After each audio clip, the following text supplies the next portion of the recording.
કેટલી વખત વ્યક્તિ જ્યારે ખૂબ જ ગુસ્સામાં હોય છે ત્યારે તે કેટલાક ખોટા પગલાં ભરી લેતો હોય છે, જેના માટે તેને જીવનભર પછતાવો કરવો પડતો હોય છે. તો આપણે જાણીએ કે આપણે આપણા ગુસ્સાને કઈ રીતે કંટ્રોલ કરી શકીએ છીએ. બરાબર, એક નાનકડું કામ કરી તમે તમારા ગુસ્સાને કંટ્રોલ કરી શકો છો. આ કોઈ સાંભળેલી વાતો નથી. સાયન્ટિફિક રિપોર્ટ જનરલમાં અઠવાડિયે એક સંશોધન રિપોર્ટ પ્રકાશિત કરવામાં આવ્યો હતો.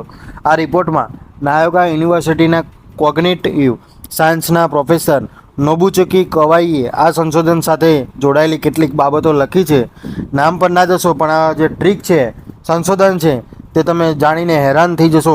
તો વિડીયો એન્ડ સુધી જોજો. વિડીયો ખૂબ જ નાનો છે, પણ તમે સાંભળશો તો તમને મજા પણ આવશે અને તમે આ રીતે ટ્રાય કરીને તમે એક જ મિનિટમાં તમારો ગુસ્સો ગાયબ પણ કરી શકો છો. તે મુજબ આ સંશોધનમાં 100 વિદ્યાર્થીઓએ ભાગ લીધો હતો.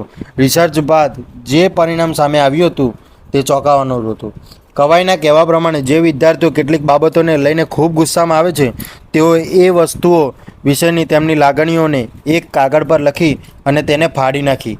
આશ્ચર્યની વાત એ હતી કે તે પછી વિદ્યાર્થીઓનો આ વસ્તુઓ પ્રત્યેનો ગુસ્સો ગાયબ થઈ ગયો હતો. આ જે પ્રયોગ હતો તે કયા પ્રકારનો હતો તે જાણીએ. આ રિસર્ચ માટે 100 વિદ્યાર્થીઓને એકત્રિત કરવામાં આવ્યા હતા. ત્યારબાદ તેમને એક કાગળ અને એક પેન આપવામાં આવી હતી.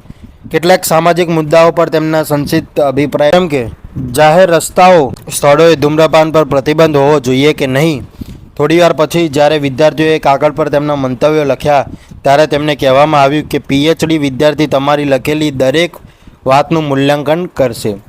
100 વિદ્યાર્થીઓને 2 ભાગમાં વહેંચી દેવામાં આવ્યા હતા. મૂલ્યાંકન કરનાર પીએચડી વિદ્યાર્થીઓએ સંશોધનમાં ભાગ લેનારા વિદ્યાર્થીઓને ખૂબ જ ઓછા માર્ક્સ આપ્યા અને તેમને ખૂબ જ અપમાનજનક ફીડબેક પણ આપ્યા. આ પ્રકારે અપમાનજનક ફીડબેકથી વિદ્યાર્થીઓ ગુસ્સે ભરાયા હતા. તે પછી 100 વિદ્યાર્થીઓને 2 ગ્રુપમાં વહેંચી દેવામાં આવ્યા હતા. એક ગ્રુપે પીએચડી વિદ્યાર્થી પ્રત્યે પોતાનો ગુસ્સો વ્યક્ત કરી તેમની લાગણીઓ કાગળના ટુકડા પર લખી અને તેને ફાડી નાખી હતી, જ્યારે બીજા ગ્રુપે પોતાની લાગણી કાચના ડબ્બામાં મૂકી દીધી હતી. તેમના ગુસ્સાનું લેવલ ધીરે ધીરે ખતમ થઈ રહ્યું હતું. વિજ્ઞાનીઓએ જોયું કે આ અપમાનજનક ફીડબેક બાદ જ લોકો પોતાની લાગણીઓને એક કાગળ પર લખીને તે ચીઠ્ઠી ફાડી નાખી હતી. તેમના ગુસ્સાનું લેવલ ધીરે ધીરે ખતમ થઈ ગયું.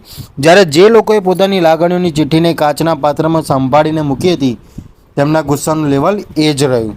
તો મિત્રો, આ રીતે આ સંશોધન જે રીતે કરવામાં આવ્યું છે તે પ્રમાણે તમે પણ આ ટ્રાય કરી શકો છો. તમે તો પણ તમારા ગુસ્સાનું લેવલને ધીરે કરી શકો છો, મતલબ ઠંડો કરી શકો છો. વિડીયો પસંદ આવે તો લાઈક કરો, શેર કરો અને ચેનલને સબસ્ક્રાઈબ જરૂર કરો. થેન્ક યુ, ધન્યવાદ.